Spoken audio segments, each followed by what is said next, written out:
I'm not going to do an intro to this video. This is going to be the 10 lamest Dragon Ball Z villains, okay? And it doesn't matter which continuity you consider to be correct. I'm pulling from everything with the exception of Dragon Ball Heroes. I do not recognize that as being canonical at all. And do well to remember that it is my opinion, therefore it is correct. It cannot be incorrect. This is my channel. Get over it. We're going to go ahead and start with number 10. I have Turles. And I'm all for Goku being reimagined. In 1990, Turles was introduced in the Tree of Might. He's so forgettable, and his power dependency makes him overall irrelevant. He's very low on the list because in Dragon Ball video games, he has the most consistent and good-looking ultimate attack. His fighting style is interesting, and he may have been a huge threat to Frieza down the line if he was successful with the Tree of Might. But he's still lackluster in the bigger picture. Number 9, Bojack. Bojack probably has the most instantly thrown together piss-poor backstory in the history of any adversary, second to the trash fire backstory of Granola himself. Remember that planet that blew up? Yeah, there's some evil space pirate that was trapped inside, stronger than, well, everyone you've ever fought so far. And Bojack's subordinates caused more violence than he himself throughout his appearance. His fight with Vegeta is super underwhelming, and the only true ruthlessness we see from him is when he kills Zangia, who was terrified of Super Saiyan 2 Teen Gohan. Teen Gohan is the god mod who somehow disappears when the Earth would need him in the future. Character design was a simple mail-in. Bojack just doesn't cut it. Number 8, Omega Shenron. Forever the final boss, Omega Shenron has mediocre combat skills. While being immensely powerful, fighting off 2 Super Saiyan 4s, taking a Big Bang Kamehameha times 100 to the face, he ultimately falls victim to Kid Goku's Spirit Bomb. Everything about Omega Shenron is impressive except for the way he is defeated. It's just not worthy of a final adversary.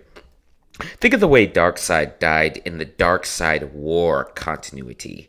That was something to marvel at. Even Darkseid was acting weird before the final fight. His arrogant bravado was suddenly gone. Maybe Omega Shenron just lacks development. Number 7, Deborah.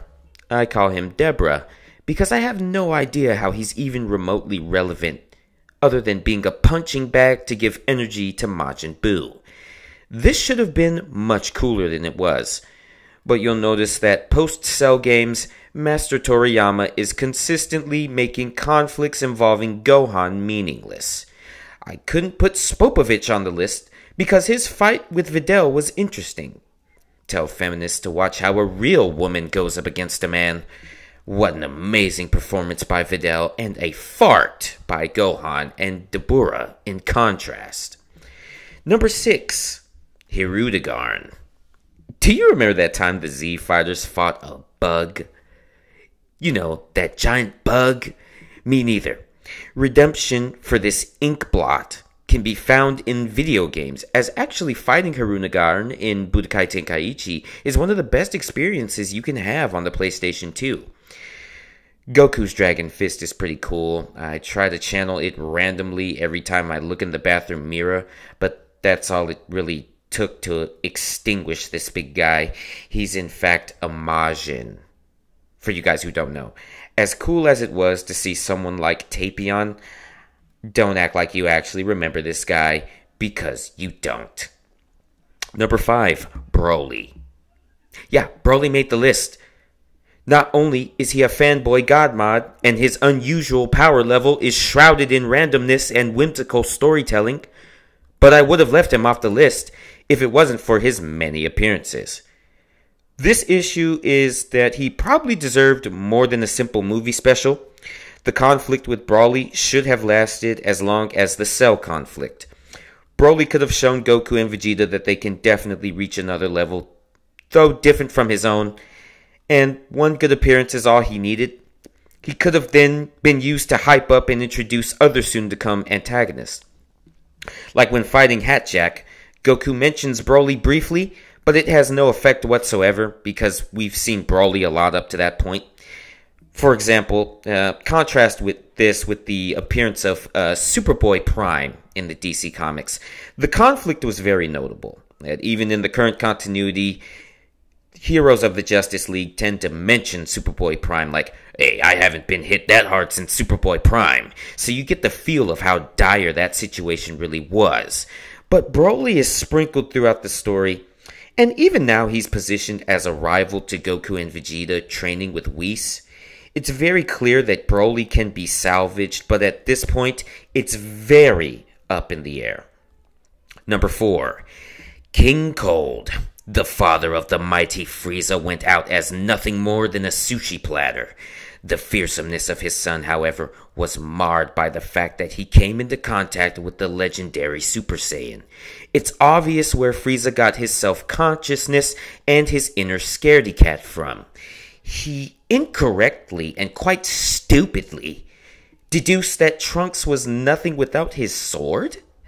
That somehow Trunks' power came from his blade after watching Trunks turn super? And reduce the former strongest in the universe to ashes? King Cold deserves the number 1 spot, and I honestly deserve it too, for not giving it to him. Number 3, Granola. Apparently all you need to be the strongest in the universe is 2 Dragon Balls and a whim.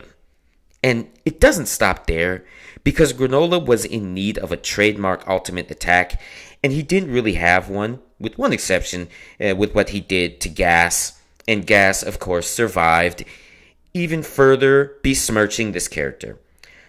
I think Granola's story is top tier. The exploits of Frieza could not be overstated. Number 2, Evil Boo. We absolutely did not need this rendition of anorexic Majin Buu. The ins and outs of Majin Buu tend to only get complex when a fanboy in a Reddit forum decides to explain them. The final Buu we come into contact with is not the strongest Buu, but in fact the most evil. Then this pale Buu is the personality trait that Buu had before merging with Kai to become Kirby? Why didn't we just see Kid Buu again? It's completely unnecessary, and if you don't think so, then you've never argued with anybody, because we spent the whole 2000s and the 90s arguing about which Buu is strongest, which Buu is which, and it never gets simple, and the argument never stops. So, number 2 is Evil Buu. Before we get to number 1, I want to explain why certain names did not appear on my list. Pui Pui was a disappointment, but he gave us such an iconic moment and demonstration of the power that Vegeta had that it wouldn't make sense to put him here. We got excellent performances from Zarbon and Dodoria. We also understand that Dr. Gero is a legend and will forever be one because of all the androids he created and how fearsome they were.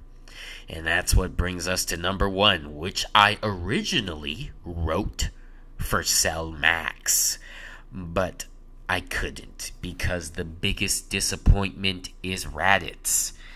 I'm sorry, Vegeta's brother is lame, he can't even fight, but somehow Raditz is worse because of the simple fact that he's Goku's older brother. When I look back and remember his lackluster performance after kidnapping his nephew, I'm thinking, why is Broly the one with this inexplicable power level? Why is Nappa more menacing and only managing to get his back broken in the end? Why is Bardock such a Shadow the Hedgehog level anti-hero who is agile and fights off myriads of Frieza's soldiers?